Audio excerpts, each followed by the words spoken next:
I have learned that peace doesn't mean just the absence of stress. It means a nervous system that can be regulated despite the stress outside. And so learning that, having that become like second nature instead of just like lip speech has been really powerful.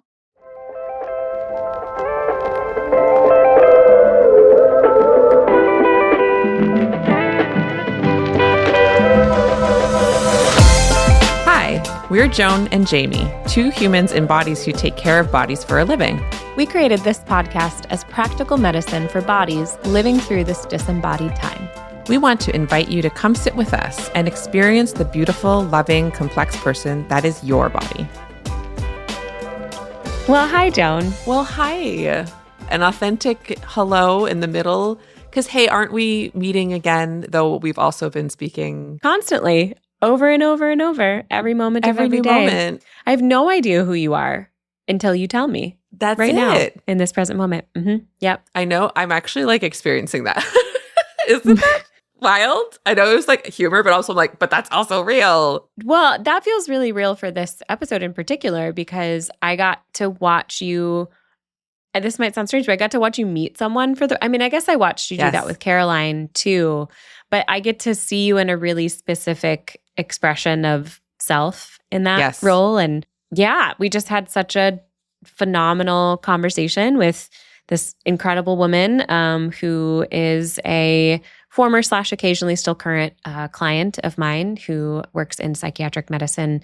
And I have been, since we first initially imagined this season about imagination, I've been so excited to introduce you to each other, but also to bring her to our audience. So you guys are in for such a treat. It was such a good conversation. So we had a wonderful time. Yeah.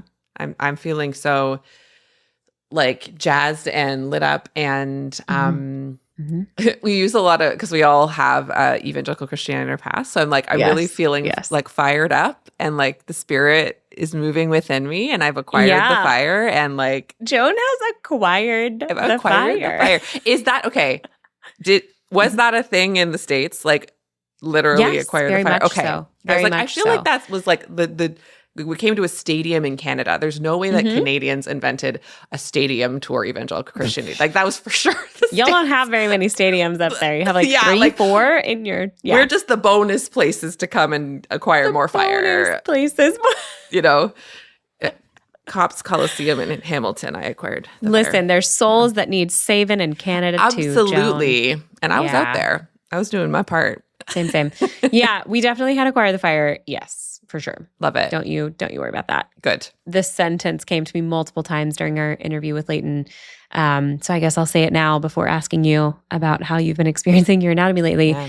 You can take the girls out of the youth group, but you can't take the youth group out of the girls, apparently. Absolutely It's in there. It's deeply programmed. Yes. I bet it gets to be in a new and more full and rich form. Mm-hmm. Agreed.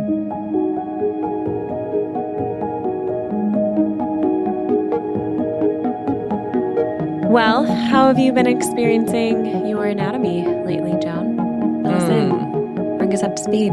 Let's see. Well, a lot of it I did end up sharing in the voice memos. This was the back-to-back. And so I think what I'll share is in some ways an update to what we were sharing in the voice memos, which is one way I've been experiencing my anatomy over the past couple of weeks, but especially over this past weekend. And even today there were moments of it was connection about baseball, so sweet. Which is not something that I typically do. And the fallout of it as well. So, because what happened was the Blue Jays did not win the World Series. I don't know if you were following that, but the Toronto Blue Jays was the team that we were rooting for. I Googled to look it up probably like 3 or 4 days after. Yeah. Because I did not know. So I did find that out. Mm-hmm. My condolences. Thank you. And it now feels though it's the thing that somatically feels beautiful about the whole thing, regardless of the outcome, is that connection thing with like other people. And even the process, like the only game I actually sort of watched live was that last game, which was game 7. And the way I watched it was on my phone, streaming illegally from TikTok, because I don't pay for cable or anything. Love it. So the way, and my Francis and I watched it like on my phone, and what we were watching was someone holding their phone, recording their television. Oh, someone my named Crystal in Brampton. That's how it worked. And she was like, "Hey guys," anyway. And yet there was something. It was so strange, so bizarre. By the end, there was extra innings. It was so late at night. We were in bed.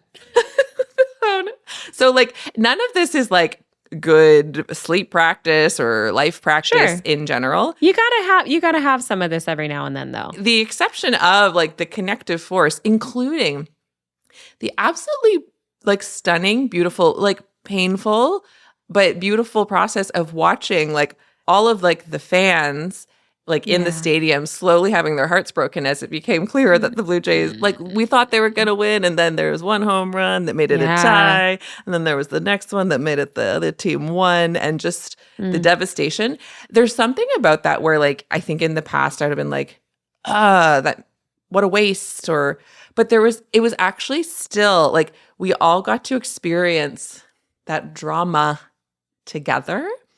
And I sat at the lunch table at clinic today, and I don't always do that because, as you are aware, sometimes I hide from people. But I was like, no, I'm going to sit, I'm going to eat, and listening to like, you know, my staff and like colleagues and like them all talking about the game and just having this thing to talk about together, including their frustration and including, you know, that it was rigged or whatever. But like it wasn't so much the cognitive conversation, but just like having these things that connect us and having these things that then even including that we can express emotion about. It felt really special. Not in a way that means I'm going to get into sports, by the way.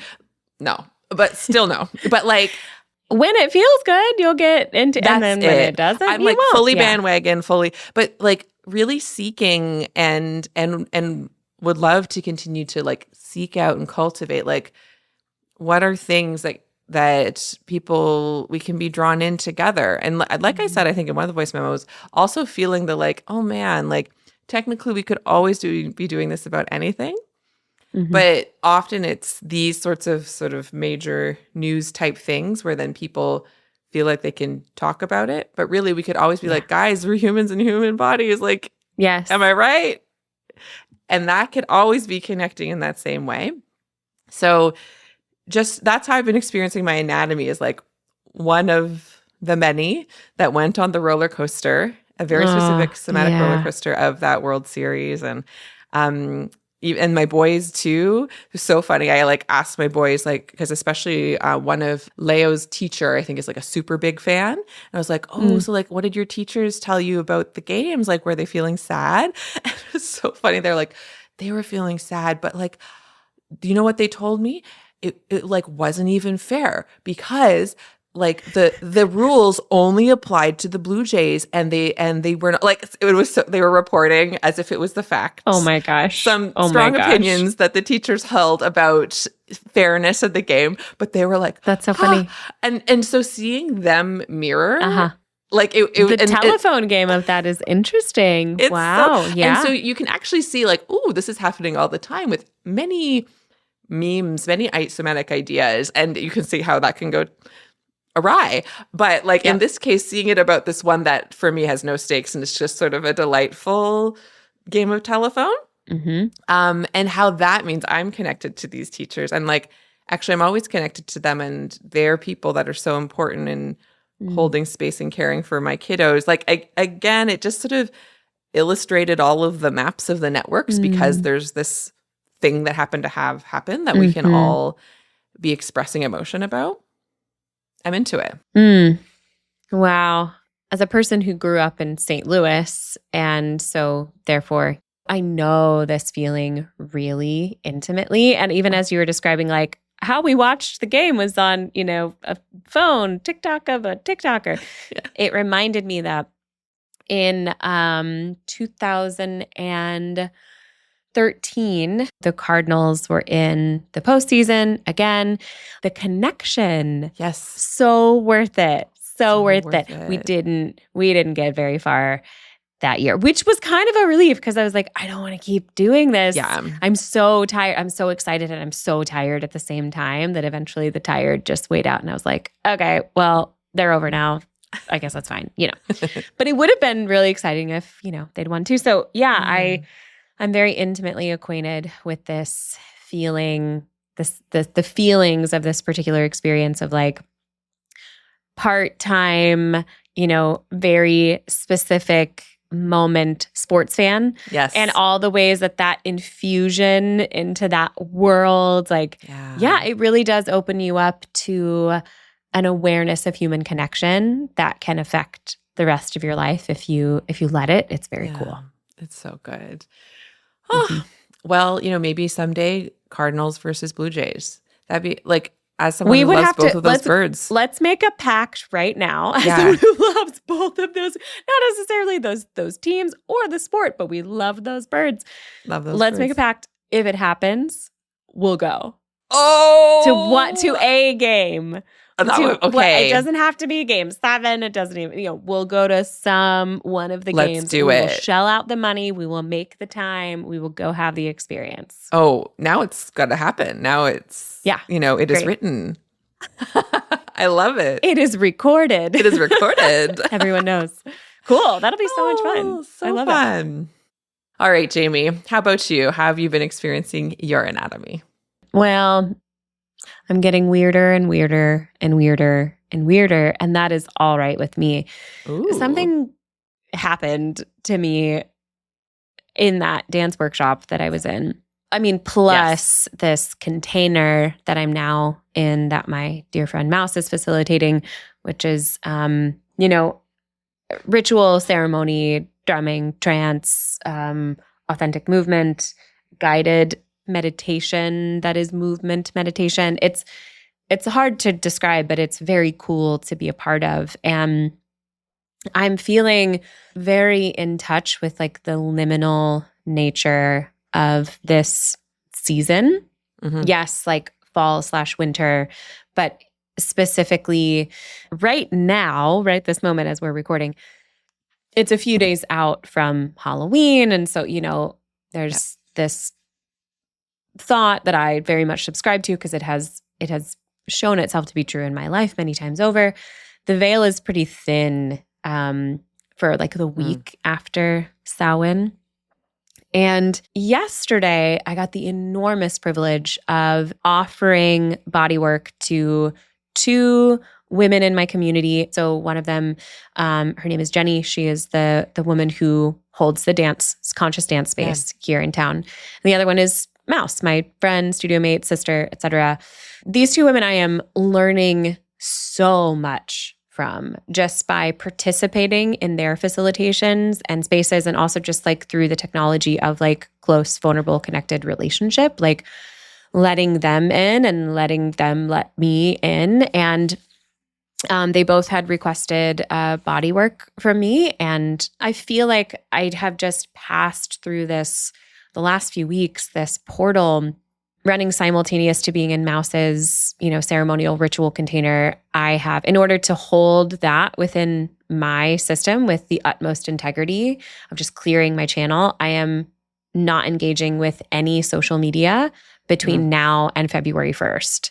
And like I'm off everything, anything with an endless scroll, I'm not looking at, I'm not participating in. I'm basically taking in no data unless it is direct data in my world. If someone verbally tells me something that's going on in the world or a piece of news, that's great, but I am not going looking via technology for any information because I do have to do some stuff on here, but I'm starting to pay really good, clear, close attention to like, what do I feel more energized after doing on a screen, and what do I feel less energized by?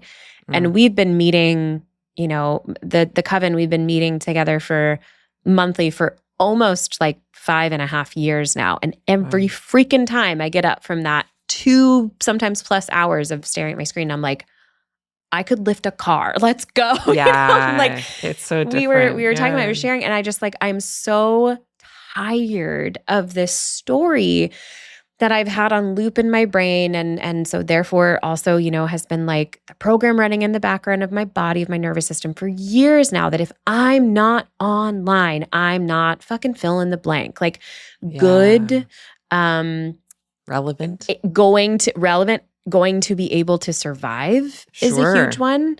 Yeah. And I'm at this point of like, that point of transformation and change where it's like the cost of staying the same like outweighs the cost of change. Like I'm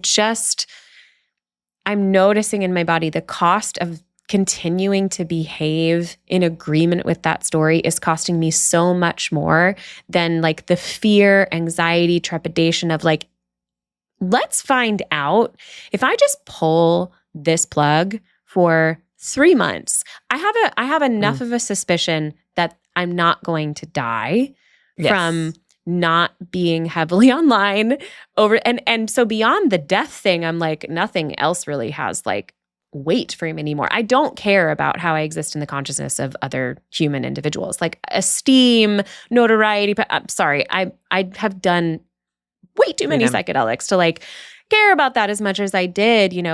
The addiction to the internet was happening because of this lifelong craving for significance and esteem and whatever, and I'm bored of that now. And it just honestly at this point, it's both boredom and just like the simplicity of like, I literally feel so much better when I'm doing so many different things. And especially after that weekend of dancing, I'm just like, I feel really, really oriented to what feels good and what doesn't feel good, like the MDMA journey. Like, why would you ever do anything that doesn't feel good? Why would I ever do anything that doesn't feel good? I mean, the proper answer to that question is because there must be some part of me that believes that like I won't be safe if I, don't do it anyway. And I am currently using this thin veil is thin time, this like dark, dreaming, internal, quiet season to really sit with the parts of me that are still operating under the impression that story's true and just like communing with them. I'm not like telling them what to do. I'm just like communing with them and continuing to only do what feels good, which it's scary in moment. Like just like the to-do list continuing to lengthen itself of just like all the emails I need to return and the admin tasks I need to do. And I'm just like, what if though? What if I really waited until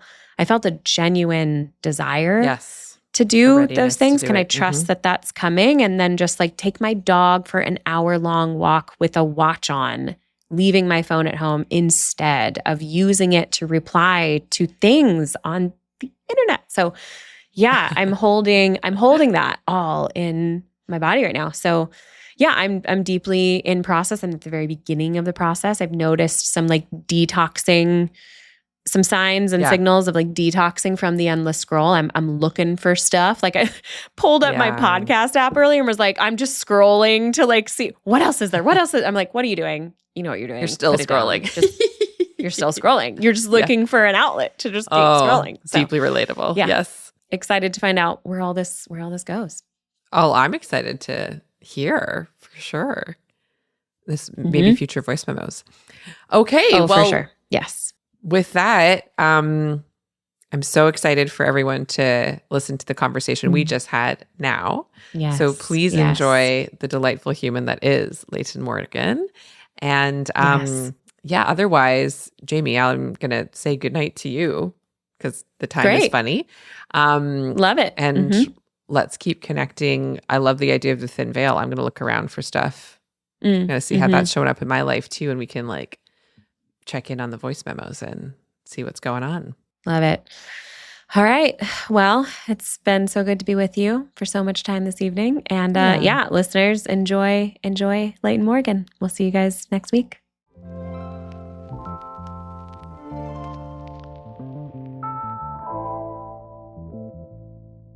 Well, hello, Joan. Hi. Hi. We're back. Here we are. Recording the first part that we haven't recorded yet, per usual, because we have another guest episode today, which I'm really, really excited about. I'm so excited. This is slightly different than our previous guest episode this season because with that guest, with Roxanne, we both knew her ahead of time. Mm-hmm. And with our guest today, you had not met her until right before, about 20 minutes ago, right before we started recording this. So I'm excited to have the experience of, bringing Leighton to our listeners, but also bringing her to you specifically and getting to observe the two of you getting to know one another. So let's go. Let's do do it. Yes. Let's learn about Leighton. Let's learn about Leighton. Yes. Okay. Yeah. Well, Leighton, welcome. What Thank you so would much. you like to say about yourself? How would you like to introduce yourself this evening? Oh, man. Well, first, you guys, thank you so much for having me on the podcast today. I have followed you guys for quite a while, and it is such a joy to get to meet you, Joan, and to reconnect with you, Jamie. It's a huge honor. So thank you. And I'm so excited to chat today. My name is Leighton. I am a psychiatric PA from Wilmington, North Carolina. I love birding. I love my partner, Jeffrey.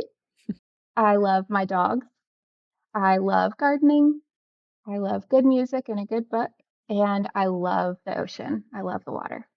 These are great starts. This is I going love well. knowing about the things that you love. Yes. Before knowing we could talk about what we do. that you totally. Yes. Yes. Yep. The things that bring us joy. So I've been practicing psychiatry for about 6 years, and it is an incredible field to work in. It is a very hard field to work in, and it's very easy to get overly busy. Joan, I'm sure you know exactly how that is because we want to hold space for our patients that need a listening ear. Then we've got this huge checklist of things medically that we need to review while also still maintaining focus on the person in front of us. And how in the world do you do that effectively if you've got 30 patients on your schedule for the day? That's just not sustainable. So I would love to share a little bit about how I came into psychiatry in the first place, and then the ways in which my sweet body told me that it was time to rest and time to relax, and how I'm kind of learning to listen to those cues in myself so that I can share that knowledge with other people, like my patients. Oh my gosh. Well, we are so excited for you to share. And Thank you. like you even just queued up, we love to start at the beginning of the journey. So what got you into the field of medicine and becoming a PA to begin with? Yeah. So I've gotten this question so many times over the years, and based on where I am in my deconstruction journey from fundamental Christianity, my answer changes. And so my original origin story, if you had talked to circa 1999 to 2009 version of me, would have been, well, I'm going to get a degree in medicine. I'm going to move to sub-Saharan Africa. I'm going to be a white savior. I'm going to save all of the babies, and I'm going to save them not only from medical issues, but from a life of torture and hell. Yes. And that was my story, right? Beautiful. That was who I was for the majority of my childhood and my early adulthood. We all would have been very good friends in youth group, is the thing. Wouldn't we? Oh, absolutely. You're doing the most. Yeah. For sure. Yeah, absolutely. Yeah. Top A-level student. Yes. A-level Christian. Yep. Oh, man. Yep. We would have been very good friends back in the day, too. Yes. Oh, that's special. Yeah, so this kind of journey that I've been on after deconstruction has been a whole lot about the beauty of stories and how they connect us. And so growing up, I had a lot of opportunities to be a storyteller and a story listener. I am a firstborn child. I've got 2 younger brothers, and I grew up in France. And the beautiful journey that my family and I had over there, while there were very complicated moments in it, it opened our eyes to worlds that were outside of the US and how different people in different bodies behave different ways and have different sensations. And what does it mean to be a human living in a body of a person from Croatia or from Tunisia? Like, what does it mean to see someone the way that they are and understand those differences and still value them and see the beauty and the joy in it? And so a lot of kind of my background in coming to psychiatry was just listening to stories, listening to people while I was traveling, listening to family members, and realizing that stories are what bring us together. They are the thing that kind of like makes us human, I feel like. And so without that storytelling aspect, I would not have the job that I do. The reason why it kind of like felt very true to me is because like throughout the traveling, meeting people, and then coming back to the States for undergrad and grad school, there was this level of, I can't fix the world when the world is on fire, but I want to. So how do I do that? Yes. And what my nervous system and what my sweet body told me was, let's listen to the stories. Let's find the glimmers of joy. Let's find the beauty where we can. And how do I, in my nervous system and my body, feel like I can do that most successfully? And for me, the answer was psychiatry. I have a lot of personal experiences with mental health struggles. I have struggled with depression and anxiety for a good bit of my life. And a lot of my family members have as well. But there was always this idea of, if you're feeling anxious, maybe it's a sin. Or if you're sad, have you prayed it away, right? And so in becoming the fuller version of myself as an adult and unlearning all of that, it kind of gave me this permission and this like excitement to explore psychiatry. Like, what does our brain and our nervous system and our body look like outside of the context of fundamental Christianity? And that's what really kind of pulled me in to the field. And I had some incredible people that kind of led the way for me, amazing therapists that helped to guide me, and great professors that believed in me and saw outside of that like strict fundamental shell that I was living in, to see the opportunities and the possibilities that I had in my future. And I honor that. I love them so much. And I honor all of those stories that I've been able to collect over the years. And that's the basics of why I love psychiatry. I love the brain. I love bodies. I love people. And I love the stories. Yes. I'm really curious in your journey, because like it sounds like in many ways going into medicine and going into psychiatry really was like body and humanity affirming and expanding. Yes. And so maybe this will or will not align. I know a lot of folks, myself included, who go into medicine also find the constraints of both like the literal system policy structure, but also the hidden curriculum, medical culture, social conditioning within the medical field can be not humanity affirming and expanding, and actually 100%, especially in relationship to the body. So I'd be curious how you found, like going through your medical training, what you noticed you were being offered as options of how to think of yourself as a human in a body. Great question. That is a very difficult question to answer, because a lot of those resources were just not available to us in school. We had like our orientation in graduate school. We had maybe 2 or 3 days of talks with professors and administration where they told us, you know, you're in for the best ride of your life, the best story of your life. But by the way, and you'll be drinking out of a fire hydrant for the next however many years. You're going to be married to this medical university until you pay off your student loans 1,000 years from now.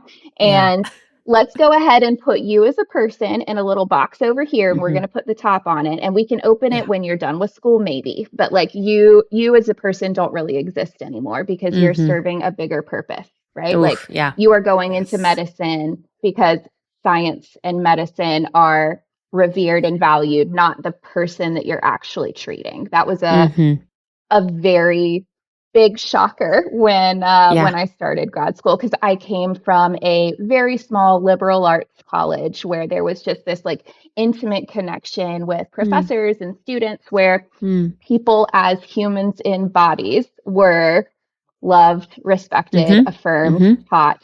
And then going to a massive medical school where there wasn't the capacity for that with professors, right? And so it was just, hey, good luck. You're about to go through something incredibly challenging, and your resources may be the student resource center if you need some therapy. Oof. So there was this kind of like if you have time to receive some therapy. Exactly. And if it's financially affordable for you too. Right. Yep. Mm-hmm. Oh, because it's not free. Oh, ma'am. No. No, ma'am. Nope. But you're paying to go to the school. Oh no. Oh no. Yay, American healthcare. Yep. Just got extra the sad. Canadian in the room is like, wait, it's not. They don't give it to you? What's going on? And to be clear, I know. Like most therapy in Canada is not free, to be clear. But like university, because you're paying so much to be there, usually I make that joke so often because you guys do have more. I know not all, but more freely provided things. Yes, it is a higher ratio. Sorry for my reaction to interrupt your story. No, not at all. Not at all. The joy of somewhat socialized medicine it's such a gift. It really is. Yes. I have a fun little story about socialized medicine for a second. Please. So my baby brother Lucas was born in France when we were there, and my mom went to a birthing center and she had a C-section, and she was there with him for 10 days. And when they discharged, they asked for 100 euros because she drank bottled water while she was there, and that was it. So my baby brother was $100 baby or 100 euro baby. And my other brother was like a $25,000 baby. Yeah, and so totally. Thank you, socialized medicine. Thank you. Yep. Yes. When I tell people that I have not just have every intention, but like I will be doing like the entire process of like pregnancy, birth, et cetera, outside the system, and everyone has different responses to that. But an aspect of it is like, I literally can't afford to have a child and do it inside the system. So it's either don't do it at all or do it like this. This is actually not as much of like a radical take as you think. Also, conveniently for me, I'm like, yeah, that matters to me on some level too. But it's a large portion of it is just like, I can't foot the bill, America. I'm sorry. Nope. Yikes. Yeah. Help. Yeah. Okay. So anyway, there will be a revolution when it comes to American medicine. It's coming. It needs. You bet. Oh, I'm going to use a Jesus word real fast. Oh, it is. It is. A revival is coming. And what a triggering word, right? But like when the fire of. Yep. It's going to happen with this American medicine, though. It has to. There's no other choice. And I mean, this perfectly fits into the story you're telling, and even like the really compelling way you're telling it of like, I went in the direction of medicine and found that like, well, my desire to like meet humanity in the midst of the raw nature of humanity is what drove me in the direction of medicine. I got to the institution of medicine and found that they were quite overtly telling me that I was going to find none of that here. So we've got an entire healthcare system. Every aspect and avenue of our healthcare system here in the United States is full of people who moved towards the system holding that intention. And then they got there and they're like, what the fuck? It's not here. So that has an expiration date on it. Because again, we've said this over and over in this podcast, like Joan and I both said it in different ways, like all the things that we talk about, especially this season, talking about the realm of imaginative possibility, and Joan talked about emergent strategy. Last episode, I talked about German New Medicine. And all of this is kind of anchored in this acknowledgement, this very vital, necessary acknowledgement of like, it's not working for anybody. And again, I find myself very often saying, and this is why we have you here today, Leighton, and why we had Roxanne on this season, it's most especially, we could maybe even argue, most especially not working for the people occupying the role of practitioner, who are those individuals that, like you, were so compelled by the raw nature of humanity, that they're like, I'm going to go straight in the direction of the most raw expression of the nature of humanity. And then again, they got there and they're like, this ain't it, but now I've got hundreds of $1,000s in debt. So what do I do? Now trap. Yeah. So people like you, people like Roxanne are like reimagining the way to do it. So you are the revival, Leighton, and we'll get there. We'll get there at the end where you talk about how you're rearranging it. Yes, exactly. Yes. So anyway, where we are in linear time in your story, you get there, you start your training. What starts happening in your brain and your body? Well, my sweet nervous system had a big old shock going from undergrad to graduate school. My teeny tiny undergrad was private liberal arts college. There were 500 students in total through the whole school. Lovely.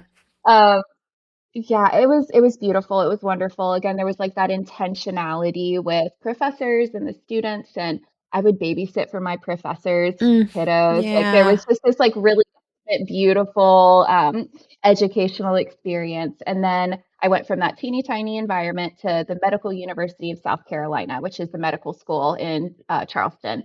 And getting there and being a little fish in a big old pond was very dysregulating. And my body did not respond with the resilience that I thought that I would have at the time. And I've learned that I just didn't have the tools that I could access in order to be resilient in the way that would have been truest to my body. But at that time, with the tools that I had and the knowledge that I had, my body's response to a lot of that stress was, let's put it in a box. We're going to put the top back on the box. We're going to push it to the very back of our head, and we're just going to grind. We're going to listen to those lectures. We're going to take notes. We're going to the lab to check on our cadavers. We're, so many different things. That has to be the focus. I can't break down because Jamie, like you said, $100,000, $200,000 of weighted debt. If you can't complete the program, that big money talks. It really, really does. Yeah. That's right. Yeah. Like I'm just imagining you finding yourself in that position and going, I either shove all this in the back of my brain and deep down in my body, or I cannot do this, and not doing this isn't an option. So this is what we do. And then that's what you have to keep doing over and over and over. We can't live. We cannot live in that fight and flight. When we get in our lizard brain, we are 10 out of 10 stressed. We don't have the capacity to regulate the way that we should. We're just going to run from the tiger. We're not going to be able to focus on how we feel inside. And so if we're in constant fight or flight, of course, there's going to be that like spazzing, and then, oh my gosh, I cannot do this anymore. And you completely burn out. And that was definitely my experience. I ignored my sweet body. She dropped a lot of weight. She wasn't able to eat very well. After my first semester of grad school, I weighed 97 pounds, and I am 5'6". Whoa. So your girl was pretty tiny because she could not eat. Ooh. Yeah. Real. I have some pictures I look back on, and I'm like, oh my gosh, my sweet little legs. Like, what was I doing? And I was very fortunate to be able to start seeing a therapist that was incredible and gave me permission to consider starting medication for the stress that I was experiencing during grad school, and taking the shame of that away and saying, this is just a tool. It's a tool like you would use a recorder in the classroom if you have difficulty with listening. It's the same as getting time and a half on an exam because you have ADHD. Like this is another tool in your tool belt to be able to help you succeed in a very, very challenging environment. And so that experience, after I started on medication, I was able to eat again. I was able to sleep pretty well. And the impossibility of finishing grad school kind of lessened a little bit. And I felt this hope that, hey, maybe I can do this. Maybe this isn't the worst decision that I've made in my entire life because I'm going to be broke and not be able to do it. Like maybe I have the capacity. And so Thank you, Remeron. She's queen. Yes, Remeron. She is a queen. She is. Respect on her name. So we love her. We're thankful for her. And that's what got me through that and intentionality with my people. I have such a good group of women that love me really, really hard. And that is what really helped save me during those years is having people that I could say, hey, this is my story. Like, I'm the story collector, but guess what? Like, I have to share right now, and being met in that space with people that were not trying to hear the story because they wanted some like gossip tips or because they wanted to fix the situation, but to say, this sucks. And I'm just going to hold space with you. I'm going to be here and we can hold hands if you need to, or you can say, shut the fuck up and I will go sit on another chair. Like, this is what we're here for. And I am so incredibly grateful for those women because in the midst of training that lacked humanity, they showed me what true humanity looked like. Oh, I'm so glad you had that. Thank all you. of that. Yeah. All those like little lighthouses in the storm, you know? You have to find the glimmers. That has been a theme in my life for many years, is especially when the world is on fire, especially when we feel like we have to hold things in open hands because there's nothing that we can do to control the situation. We let it go. We thank the universe that we have capacity to do what we can right now, and then be with other people and say, hey, guess what? Maybe I can't control it all. And learning how to be okay with that is so hard. It's so, so hard. Very big learning experience for me still. And I've been working on this religiously. Yeah. But I wanted to talk a little bit about that idea of like imagination when it comes to medical school and PA schools in general, and how the lack of humanity that we see in school also means the lack of a lot of imagination. So one thing that I've noticed, especially when it comes to medicine, that can be kind of stuffy, there's this idea of like, we're going to put the human aspect of this person in front of us to the side. They are numbers. They are their lab results. They are their imaging results. I don't actually care to listen to them. This is just what I'm doing. And that's like honored. That idea of being incredibly data driven, which we love data, don't get me wrong, but like data driven without listening to the story or the patient's requests at all. And that's honored. That's revered as good quality care because that's what the medical system has taught us to do. And so this idea of being maybe more in our feminine and having more of that soft and gentle touch is looked at as unprofessional and inappropriate, when in reality, like this is what can help people start imagining again, give them hope again, learn what play is, right? Yes. Yeah. For sure. Yeah, it's naturally therapeutic because it's the same thing as what you were describing worked well for you in your season of challenge and hardship and stress. Like the primary medicine of that season for you, in addition to being on, literal medicine for a season of time, was the medicine of human connection. Yeah. Absolutely. And as you were just sharing that, I was thinking about how one of the points I found myself making in our last episode about German New Medicine is just, and I think I just kept making it because it was a thought that occurred to me like within the month time frame that I was prepping the episode. And I was like, oh my God, how have I never had this thought before? That modern medicine as it currently exists, as we understand modern medicine, is industrialized medicine. Yes. Created for the express purpose of interacting with bodies as if they are industrialized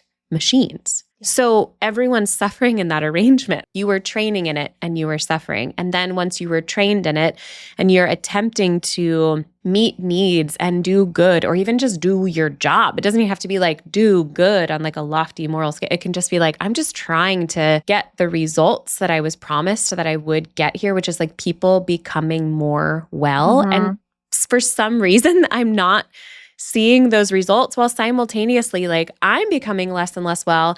And the thing that's not being said is the really kind of obvious, glaring fact, the basic human connection element of it.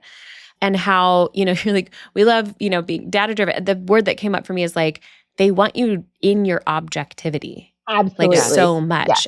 I understand with the system, the way it's arranged, like I think the narrative for a long time has been like, that's all we've got. So it's the best we've got. But again, like people are starting to imagine, yes, Joan, yes, say it again, Joan, no. Like people are starting to imagine and then live from that place of that, reignition of their imagination. And I think so much of it is just because like their bodies just can't handle not doing it anymore. Like sometimes I try to imagine what it's like to be one of you guys, like one of you too. Like my ideal facilitation at this point is like 3 hours of like full presence with the person. Like that's the main thing I do for a living now. And I'm trying to imagine if someone was like, you got 15 minutes. And I'm like, what? Like, yes, it's hard for me to imagine like the absence of efficacy. I'm mostly talking about, I'm trying to imagine how that would make me feel as a person.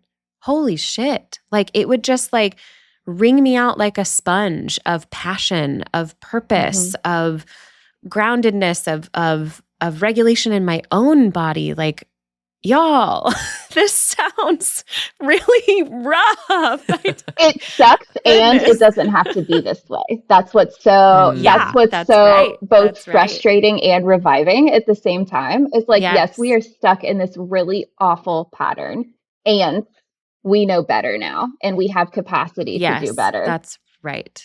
Yes. Yep. Well, how did you start learning that for yourself? Leighton, how did your body, I'm leading a little bit here in this question because we worked together. And what's fascinating is during the time, it was probably maybe in between our second and third or maybe third and fourth session with you as a coaching client of mine, that something happened. And I just want to say before I tee you up for this, the you that you're describing that just had to like stuff it away and, and then just kept at that pace, for an extended period of time, that I'm sure started out by you being like, I just got to get through school. But then like what they trained you for in school is to move at that pace. So then you just keep kicking the can down the road of like, at some point I'll shift back into being a person. Right? Totally. Yeah. At some point I'll catch up on all of this charting. Oh my God. And I'll take a deep breath, 2.5 years from now. That was the version of you that I first met. Yes, you did. And you were in quite a state. You were sitting in a Starbucks. I remember very vividly. Jamie, I was thinking about this earlier today. If this is not like quintessential reason why I needed you in my life, I had reached out to you because, oh my gosh, I've been obsessed with you forever, Jamie. But I reached out because like I needed a change. Like my body was like, we're not doing this. You are 1,000 charts deep right now. You have a patient load of, 25 a day, high call, high crisis, like mess, I feel stressed right? just hearing Oh my this. God. It felt completely unsurmountable. It did.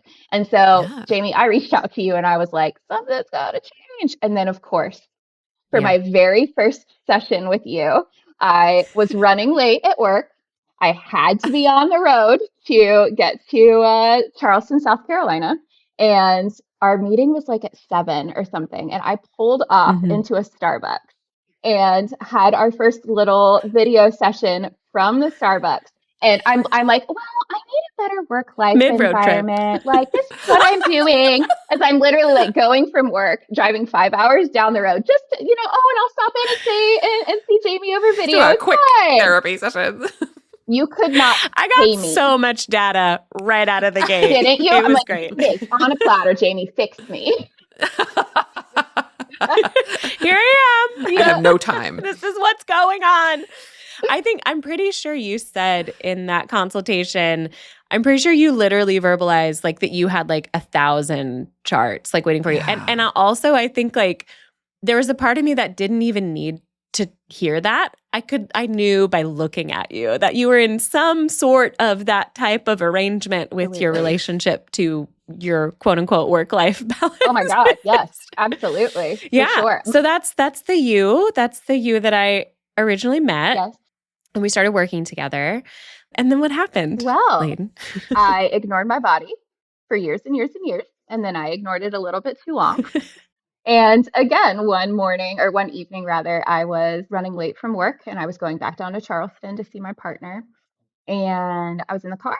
And about 15 minutes out from my partner's house, I had a seizure while I was driving and I got into a really bad accident.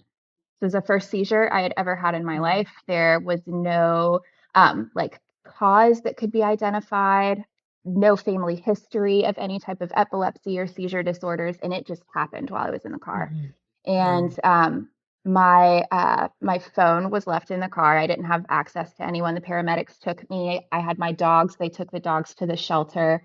I was transported to Medical University of South Carolina's Trauma Bay. And so going right back to the same emergency room that I rotated in. You did this to me. Oh my God. It was the crime. My body was like, what? Like when it finally came to, I was like, what is going on? Oh my goodness. But it was very dysregulating. I have very little memory of that evening. I get kind of like flashes of being with the paramedics, being in the trauma bay, like getting an IV of Keppra, like that type of thing. But my body just told me to stop. And it gave me permission, I guess, in that moment to say, hey, you don't have an option but to stop. And so what I thought was going to be the worst thing that could have ever happened to me ended up being an incredible blessing because I didn't see a way out of 1,000 charts deep and patients, 4 or 5 days a week. Like I couldn't see an end. And so the universe, spirit, whatever you want to call it, said, all right, we're going to stop now. You have a medical event. You're going to slow down and it's going to be for your good. And it definitely has. I mean, for the very first time ever, I took 3 weeks off of work and there was no way for people to call me and to ask questions and stuff because my sweet little brain was taking a rest. And what is so incredible, and Joan, I'm sure you've seen this as well, but when patients found out what was going on, no one was mad that I had to reschedule visits. No one was like, what the hell is Leighton doing? She's abandoning me. What's going on? No one. And I have some beautifully needy patients. And there was not a word. And it was so affirming to say, you know what? I am loved. And my choices for my health are being respected. Look what I'm able to mirror and model to my patients. So what a beautiful, in the midst of a lot of hardship, like what a beautiful thing to have to learn. Again, what an incredible experience over the past, 9-10 months. I wasn't able to drive for 6 months. And so there was this level of dependence on other people, which helped me keep my pride a little bit more regulated, and gave me just the most incredible, like I would take Uber rides with people who, again, would read that invisible tattoo on my forehead that says, please talk to me. And then I would get just the most tasty little stories from the drivers. And little by little, when my driving abilities came back, when I started working more than just like a handful of hours a day, I got up to about part-time work. I started feeling back in my body again because after the car accident and for several months afterwards, there was this level of like fog and haze. I felt very disconnected from my body. I was having a lot of like peripheral pain. But because I was so like cognitively fuzzy, it was really hard to like, do I manage the pain or do I manage like the cognitive fatigue that I'm having? And so my body was yelling at me. And little by little, my favorite word, resiliency. My nervous system was like, hey, let's learn to be a little bit resilient. I gave you a really hard task, and now I'm going to give you the tools that you need to get better. And so the tools that I used were a lot of somatic work, a lot of somatic therapy, sitting with my body and saying, all right, sweet body, first of all, thank you. Thank you for being the vessel that holds me.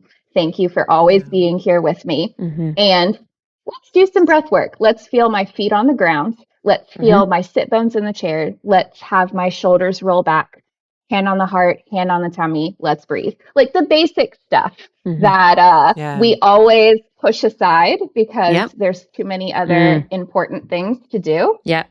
I teach this all the time to my patients, like being present, being mindful, having an integrative approach to your life, your health, your wealth, your finances, and your mental health, like all of it together.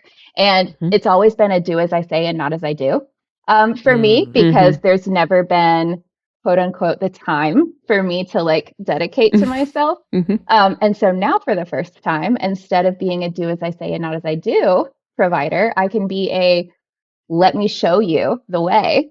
And from my results, hopefully that gives you confidence that tools outside of medicine are incredibly invaluable. And it's been a joy. It's been a very hard year, but it's also been probably one of the best years of my life. Yeah. Wow.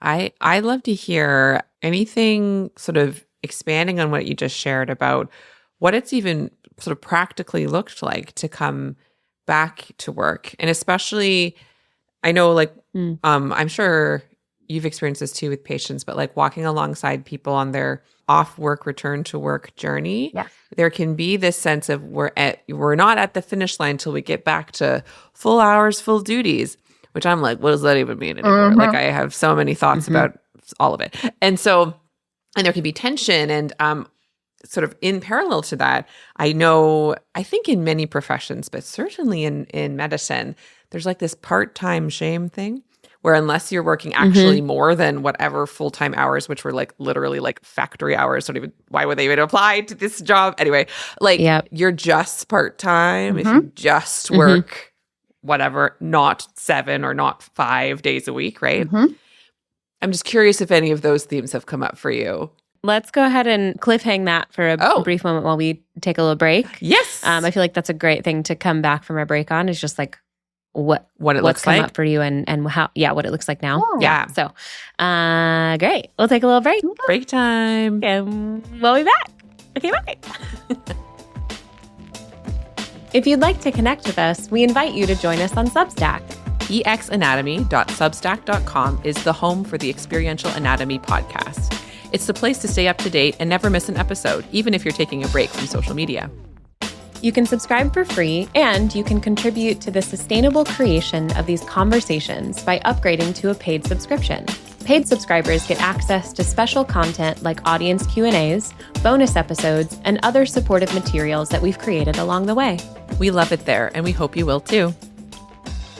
Okay, so now that we're back from our break, Leighton, I just like, first of all, obsessed with you.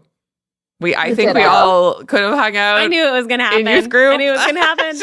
Totally. The youth group trio. Yes. And like anytime I meet you, like a person who knows their magic, a person who's in healthcare, like I'm always like, it just brings me so much joy. So that. And I love hearing kind of like the nitty gritty, the details. Like, so how are you, I don't know if making it work is right, but like, what experiments in taking your body into account have you been conducting over these past many months? And where have you landed on that journey these days? Excellent. So I'll break that up a little bit. So how I feel in my body now that I have cut back on my workload and I'm slowly starting to heal from my accident, like what my body is telling me that I need to do. For the first time in my life, I've started exercising and moving my body. I think that there was this untrue story growing up that I was a smart girl, and so I didn't need to do anything with my body because my brain was what was gonna, carry me through life. And plus, I'm a woman, and we know that women are the weaker vessel, and so should I really be going to the gym or running in the first place? And so that was kind of this narrative. Why build strength? You don't need it. You're a lady for that. Oh no, fragile woman. I like lived in that. I really did. And then I got too busy with work and it's like, I'll just walk my dogs in the evening. And then the walks got a little bit shorter because I didn't have capacity. And I just stopped moving my body very much. Yeah, it's diminishing returns at a certain point. 100% it is. Yeah. And there's this like level of initial motivation that is so hard to get on your own. It's real. And so as I've been healing after the accident, I have a very sweet friend here locally that is a therapist that knows me in and out. And one day she looked at me and she was like, girl, get your ass in the gym. You're going to come to a HIIT class with me. You're going to hate it. And then you're going to feel better afterwards. Yes. And oh my God, I hated her so much when she said that. I was like, why are you making me do this? And then I went and I moved my body in a meaningful way for the first time. And I was like, this is amazing. I'm dying, but this is amazing.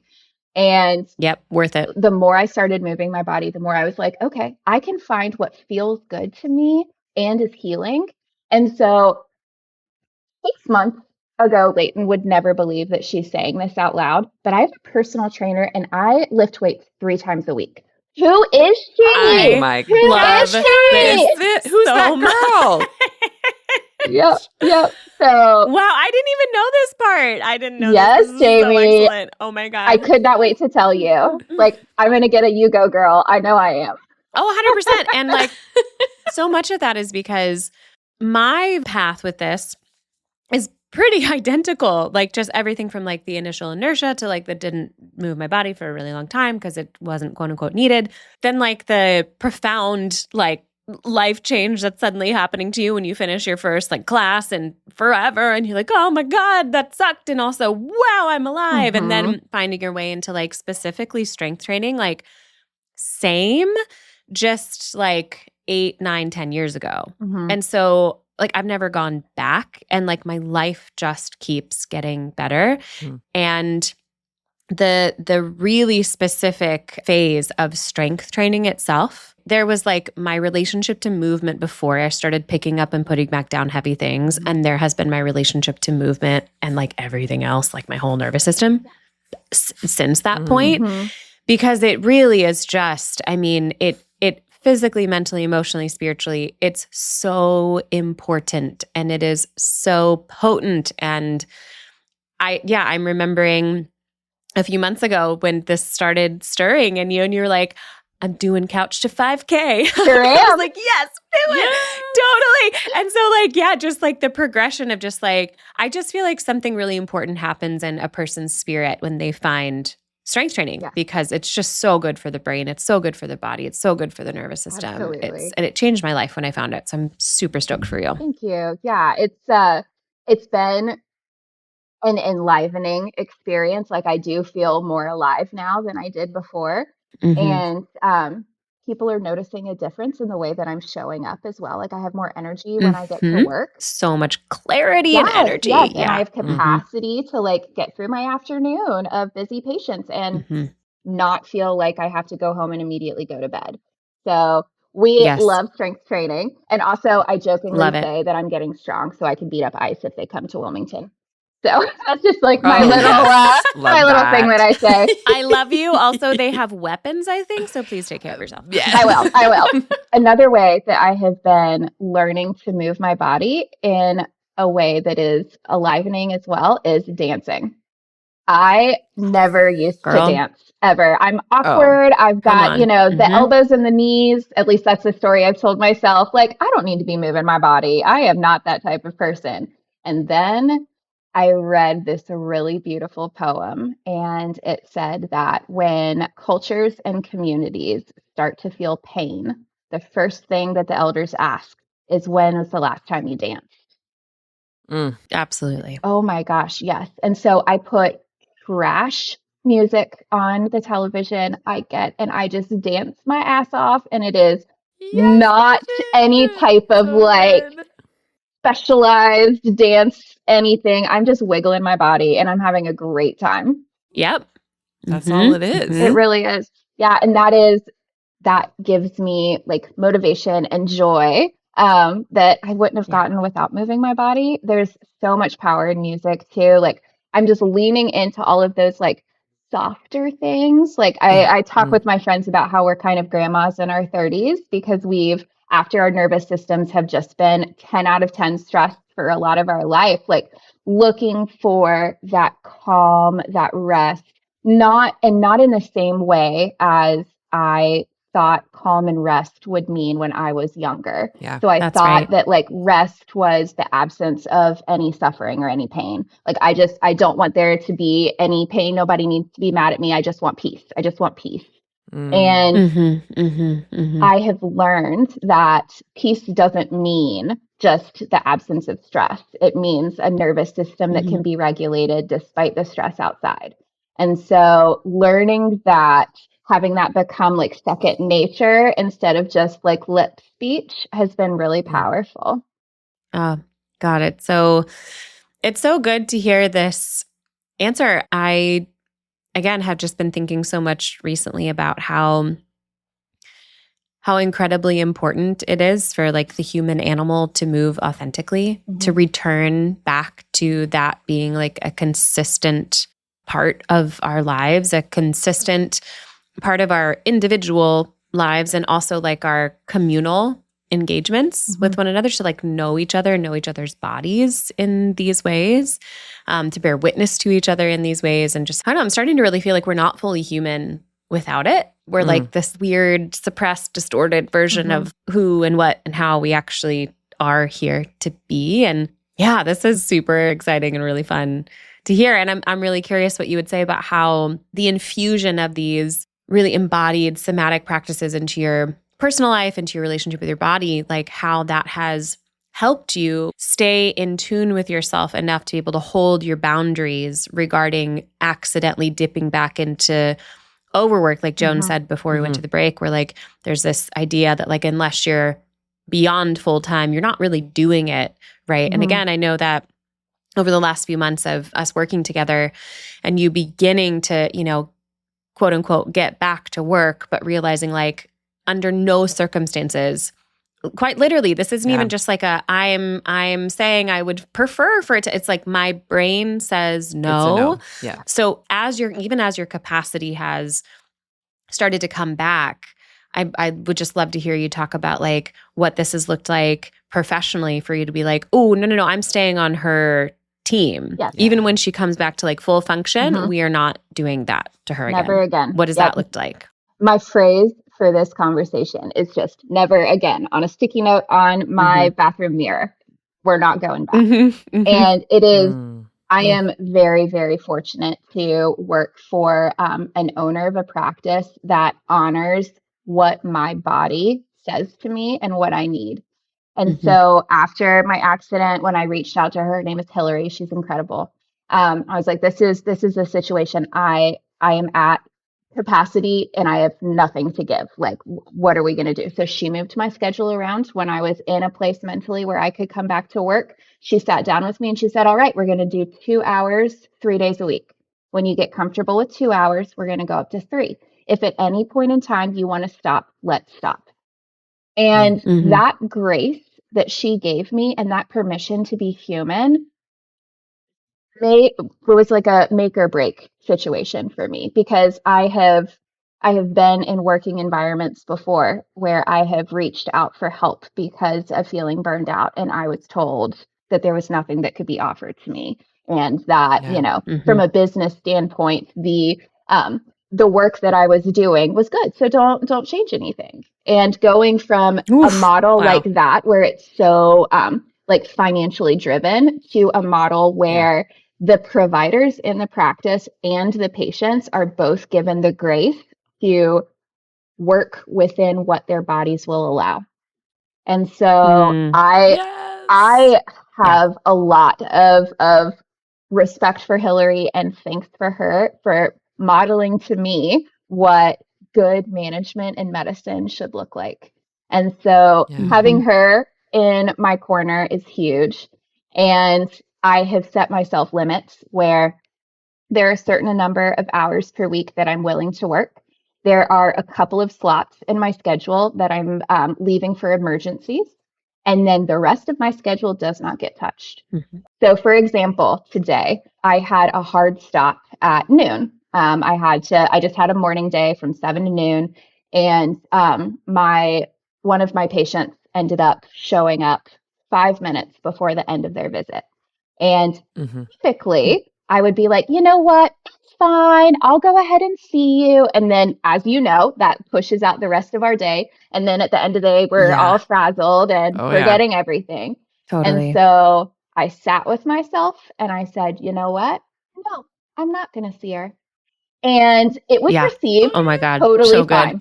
Like there was no acknowledgement so often of totally fine. Yeah, totally fine. Of course, I'm 25 minutes late. Yes, let's reschedule. And so having those firm boundaries and having them respected makes me want to keep the boundaries strong. Yeah. So I love my adjusted schedule. Joan, I use the phrase working underneath my maximum capacity all the time. I share it with my patients. So good. I have written it in like little release letters and like work releases for patients that like, oh my gosh, your person offers a particular service at your work that you value, then allowing your person to work under their maximum capacity will increase their capacity to be fully present for you. And so I am using that phrase and I am just running with it. I love it. Thank you. And that has become like part of my DNA when it comes to work. Is like, I'm never going back again. It's happening. We are under our maximum capacity and that's enough. Yes, Leighton. Oh my gosh, I am a revival is happening. It is. The spirit is moving. The spirit is moving. Where's a tambourine? I've never used a tambourine. I was never a tambourine church, but me either. I wanted to be. I know. It was anyway. I spent a little time at one. It's a great time. I highly recommend. Just go back and visit every now and then if you just want to like ecstatic dance in a, in an environment where that's the spirit. Yeah, totally. That's right. Yes. Oh my gosh. Okay. I love everything Leighton, about that. you are, I just have to say this, like, I know you're doing this for you and that's like plenty, but I'm also aware that, let's go back to what Roxanne told us a couple episodes ago, like the origin of the word doctor's teacher, like you're teaching by way of modeling something here that is medicine for people's experience of their own well-being. So you are by holding these boundaries for the maintenance of your own humanity, you are still caring for these individuals and arguably caring for them even more effectively. And isn't that awesome? It is what we should want, right? Like being fully present in our own bodies and being fully present for those that we care for. Yep. Period. That's right. Yes. Absolutely. Yeah. What if that's the standard? And the system then has to support that standard. Correct. Has to arrange itself around that standard. Has to. It's like, well, that's what we're going for. Yep. Yes. And we're not doing anything other than that. Just like we're committed to not doing anything other than that. Yeah. Yes. That's what we're here. Okay. So this is like such a beautiful build. You're like, this is how I've taken care of myself. So this is how I've taken care of my practice that I care about. I care about my patients. I care about my work. So I am caring for it by boundarying around it, which then results in my life having all this, spaciousness, which we have not had the opportunity in our developmental experience to practice handling, withstanding the sensation in our nervous system, in our bodies, in our soma of peace, spaciousness. It's unfamiliar, so it's distressing. So we unconsciously stay in these patterns. You both know this. So now your life has more spaciousness in it. You know what's required for imagination and dreaming? Spaciousness, boredom, emptiness. And what I also know is that because you've done the work, you took the invitation of your body, and then you did the work to expand your capacity to tolerate that spaciousness, and you're committed to protecting it, you have started dreaming some new dreams for yourself, for your practice, for your life, et cetera, et cetera, et cetera. And I desperately want to hear you talk about those. Oh my gosh. Yes. I would love to chat about that. So for the first time in my adult life, I feel like I have capacity to do more than either school or work on its own. And that, what a gift. Jamie, thank you for teaching me that this is a better way of living, because it so is. And I'm dreaming. I have goals and hopes for the future. And I also see a world where I don't have to practice medicine and I can still contribute to society and I can feel the fullness of me. Yes. So that is very exciting. Again, I have no desire to leave medicine anytime soon, but knowing that I could and I could still be happy is, oh my gosh, amazing. It's everything. Yes. Not trapped. Nope. Always hope. Yes. So with this time, I've been like, you know what? My phrase, the world's on fire. There's a lot of tough stuff going on. And so where are the holes in the community that I can fill now that I have the capacity? Are there holes in the community? And so a couple of things that we've done with all of the cutbacks in SNAP funding and resources for our vulnerable patients, we've started food drives. We collected a list of all of the local resources and we're sending it out in mass. We are starting rape crisis group therapy sessions where we have people from the crisis centers coming in and teaching people who have either loved ones or been personally affected by sexual trauma, and also teaching providers how to hold space for them and how to initiate and give resources when those conversations happen. We've got someone from the women's shelter that's going to come in and talk to us about what happens if a woman comes to you and says, I am unsafe in my relationship and I have to leave right now. What steps do we use? And that has happened to me in my practice probably 6 or 7 times this year, where for some reason, these patients of mine have come to me and said, we've been married for 30 years and I'm scared and I have to go. Yeah. And so fumbling through it the first time with the first patient really taught me like, oh my gosh, this is a need in the community that has to be filled. And so speaking with attorneys, speaking with people at the women's shelter and trying to figure out like how as providers can we be on the ground level helping vulnerable women. And so that has been this huge passion that I have. And then I prescribe Spravato in my office. It's intranasal microdosed esketamine. So it's just like the ketamine molecule. Yeah. And we use these teeny tiny doses for treatment-resistant depression. And it is my bread and butter. I specialize in treatment-resistant depression management, and Spravato has completely changed the game for so many people. Yeah. And I work part-time with Johnson & Johnson, which is something that I now have capacity to do because I'm not working full-time with my patients. Yep. And so Johnson & Johnson is the parent company for Spravato. And so what I do is I go out and I have speaking engagements programs with physicians and other providers in the area where I educate them on the drug. I educate them on what it would look like to build a Spravato clinic. And I talk over all of the data. I talk through the clinical trial information. And then I try to like bring in some real world examples with some of my patients. And so being able to be a voice for a drug that I believe so strongly in has really been healing and fulfilling for me. It all comes back to the stories too. So as I'm having these speaking engagements and I'm sharing the stories of my patients and I'm hearing them back again, it brings more humanity back to those stuffy dinners where someone's up there just drowning on and on about a drug that nobody cares about. That's right. Been there. Absolutely. So let's bring some humanity in it. Let's bring some humor. Let's bring a sense of play, right? Let's not make this super stuffy. Let's make it in bite-sized chunks that anybody could understand and have everyone leave feeling excited about the drug. So that has been an incredible part of my practice this year. And my practice has a goal to start a Spravato retreat in the beginning of the year. And oh my gosh, incredible. This is something I am incredibly excited about because there's a lot of push for psychedelics in psychiatry to become more mainstream. I 100% believe in plant medicine. I've seen it change lives. I've seen it change my life. I know that that's where it's going. And the one step that we have is, of course, legalization. So what is the best thing that we have that acts like a psychedelic? It would be Spravato.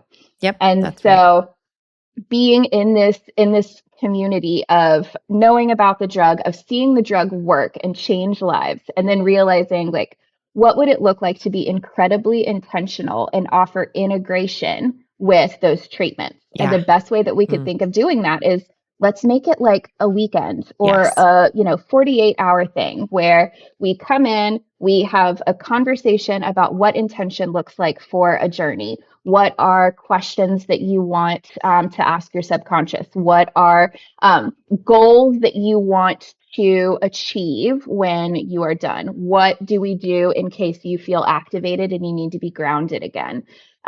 If you have like trauma triggers and something comes up during a session, what are ways in which I can help bring you back again if you feel like you've gone away? Mm-hmm. What are some of your sensory experiences during a session? So it's not just what is your PHQ-9 depression score and let's track that. Like, no, we're talking humans with emotions and sensory experiences. And so getting some of that really good data is incredible. And if we start with integration, we offer the drug, we close with integration, and then we bring all of these beautiful tools like nature therapy, like music, like touch, like all of these other things together.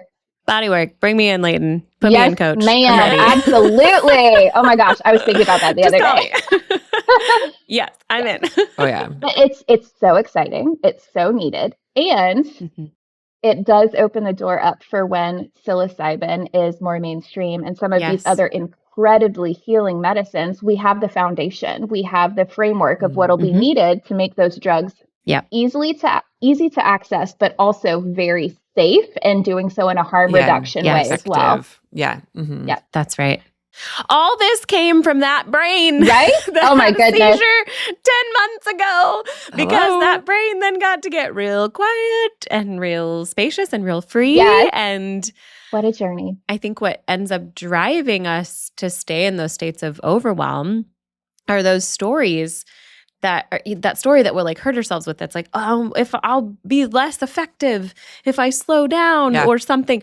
God, no. Hello. Nope. So much. Can you imagine if like we started working together and realizing this now? It was like almost a year ago. It was. Can you imagine like right now, this time last year in the Starbucks, and this isn't to like downgrade the effectiveness that Absolutely you were not. contributing as a provider back then, but like arguably what you're doing now is so much more effective, primarily because you're enjoying yourself way more, and also it's just like, I think we could even say objectively more effective. Absolutely, like, I am. It's just so cool.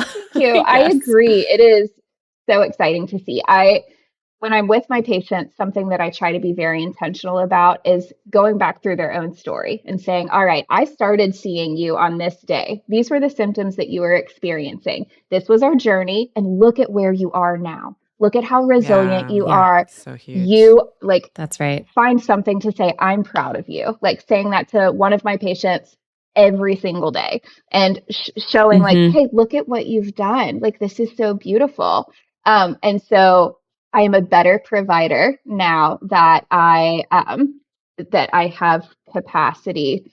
And what I'm finding in that is some of those tools that I'm teaching my patients. I'm so proud of you. Let's go back into the history again. I'm able to also bring to myself too. So Jamie, looking back in our history, right? Like a year ago where I was and feeling completely just hopeless and completely drowning. I was a shell of a person compared to what I am now. Like my face looked different.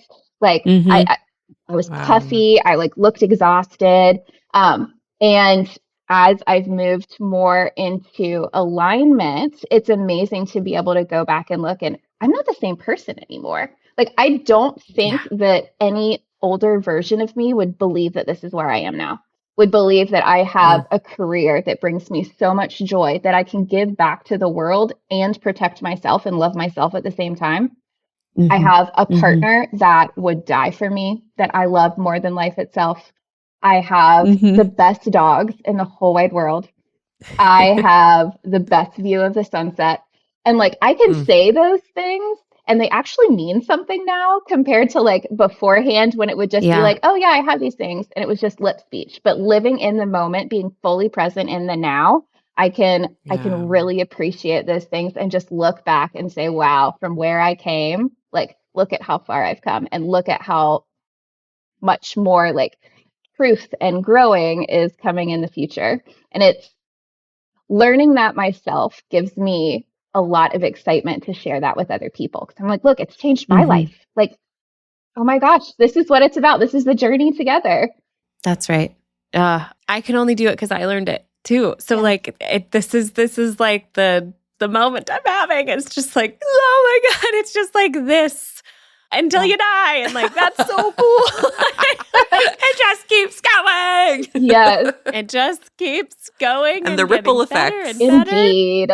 Absolutely. Yes. Absolutely. Leighton, I am, so you get to hear it now. I am so proud of you. I am so proud of you. Like when I work with people, I'm constantly telling/reminding them that like, I'm not doing any of this, like, because I can't do it. Like I'm meeting you in this space with my full presence, and I'm offering you reflection. I'm offering you tools. I'm offering you invitations and ideas. And you are the only one who can decide to take and or integrate and or utilize any of those. But what I am doing as the facilitator is like showing up courageously, because I 100% know that they will work for you if you do. How do I know that? It's what happened to me. And so that's why I'm like, it's just that over and over. We just keep like spawning new ones and spawning new ones. And it's the revival. Yeah, I'm so, that's the revival. It's the org chart of any kind of evangelical movement. But the revival is just ripples, you know? It's just, so I am so proud of you. It's been such an extraordinary delight and honor and gift to watch just this process of your flourishing over the past year. And I'm so grateful that we've gotten to have you here today so you can meet, Joan can meet you and our listeners can meet you. And Joan, anything you would like to say here at the end? Oh my gosh. Okay. One thing. Okay. Well, I'll start with the thing that's more holistically true, which is that I am so glad I got to meet you. And I am also proud of you. Thank you. So I know I wasn't actually there at the beginning, but I'm always and proud of can be kind of whatever, but I think we know what we mean by it. And like maybe the more expansive meaning is just like my heart is glowing, and I'm doing an internal and at multiple points during this conversation an external happy dance. Yes. Just because like praise dance, it's all coming back, but like people like reclaiming their humanity and being like, wait, it's better, and it's just like. It's magic. It's like actual magic. And it's always the magic in me is greeting the magic in you, and it's reverberating out. And so like that's like the larger thing I have to say. And then the other thing, have you read the book Run Towards the Danger by Sarah Polley? No. Say more about this. Do you know who Sarah Polley is? Mm-mm. Okay, she's a Canadian actress. If you ever watched Road to Avonlea, probably not. It's very Canadian. But more recently, she directed Women Talking, which was like a really good movie. Doesn't matter.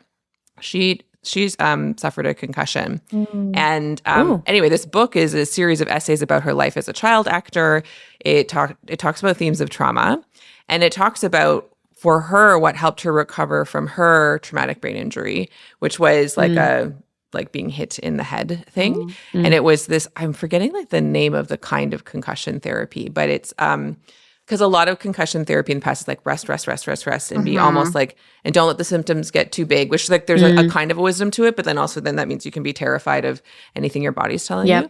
And so like the specific kind of therapy that this doctor told her was like, run towards the danger. So it's not pushing through, you pause what you're trying to force yourself to do, but then you go and literally do physical movement. So she'd be like power walking around a supermarket. Wow. And I don't know. I was like, that came to me and I felt like I had to recommend that book or check if you'd read it. Because your experience. And then also you're saying the strength training. So that one, it just felt like an important book rec. I've written it down in my library. We'll get it for me, I'm sure. Yes. And she's also a Canadian treasure. So for that reason. 10 out of 10. Definitely read it. So anyways, bringing it back to your story and this conversation, thank you so much for sharing so much. Because like, I know that like what you shared will resonate, like different points along the journey will resonate with folks listening. And I love hearing about all of the possibilities that you are now exploring about all the different ways you can offer and then also receive back that bidirectional healing thing. Like there's the one-to-one patient thing, and that's still super cool. But then there's community, then there's supporting other clinicians. Like there's all the other ways that are just like the impact can be actually quite a bit wider even, which is cool. Yeah. And you can be all the things. You can have all those multitudes. And isn't that just fun to know? It's incredible. Yes. And this is the way it should be. It really is. Cosign. I'm so grateful for you guys. This or nothing. Yep. That's the, not a monoculture, same old drudgery every day situation. Hard pass. Well, we receive your gratitude and we extend our gratitude to you. Thank you so much for being here with us. Our final question to close out this wonderful time. Well, I guess preamble to the final question is, if you would like people to find you, if you don't, great. Enjoy your solitude. I'm interested in having more and more of it. So if you don't want us to tell people where they can find you, please just let us know. But if you are interested in being found, where can people find you? Much like Jamie, I am also off of social media for right now. So the best way to contact me is either over email or LinkedIn. My email address is my full name, Leighton Morgan, Leighton. Last name is Morgan, Morgan, and the letters PAC, P as in Paul, A as in Apple, C as in Charlie, @gmail.com. So Leighton Morgan, PAC. You can also reach me on LinkedIn. My LinkedIn handle is my full name, Leighton Morgan, and then 15. I also have a website with work, which is embracewellnessgroup.com. And would love to connect with you guys. Thanks so much. Yeah. Wonderful. So as you may know from previous episodes of this podcast, we always end the podcast with a dedication to a part of our anatomy. And so we'd love to invite you. What part of your anatomy would you like to dedicate this episode to? I'd like to dedicate this episode to my sweet tummy. Tummy. Yes. She has been through it. She has been very tiny. She has been nice and plump, and she has been everywhere in between. And she has carried me and held me, and I am learning to love her at every different shape and size. And so I'd like to dedicate this to her. Yes. Oh, I'm just what a wonderful answer. Yeah. I know. Well, thank you. That feels great. Let's all just take a second and just do that together. Our tummies could use some love. Thank you, tummy, for being exactly who you are. Yes. Truly. And holding so much. Yeah. Thank you, guys. Thank you, Leighton. Absolutely. What a joy. What a gift and a joy. Same. All right. Well, thank you, everyone, for being here. I'm just as bad at ending these as I am at beginning them, apparently. So I guess that's it. See ya.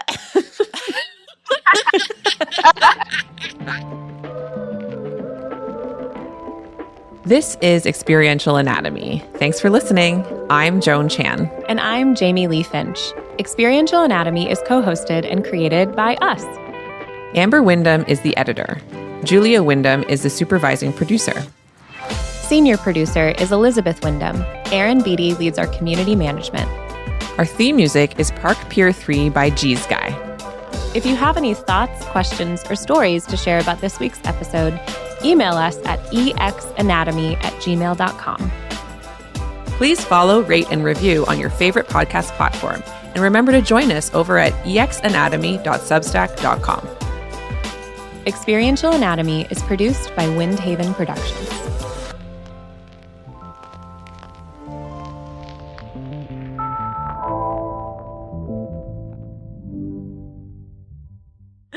We don't actually have to take like a real life break. If you need to pee, if you need to grab some water, please feel free. It's just so our little ad can run in the middle. Thanks, Jamie. Perfect. You're the break master. I always kind of forget that the break exists. I got it. You can keep forgetting. Mm-hmm. I'm handling the breaks. I will. You handle all the calendar invites. I am happy to handle the breaks. See, this because I don't want to touch those fuckers. I hate it. That's so funny.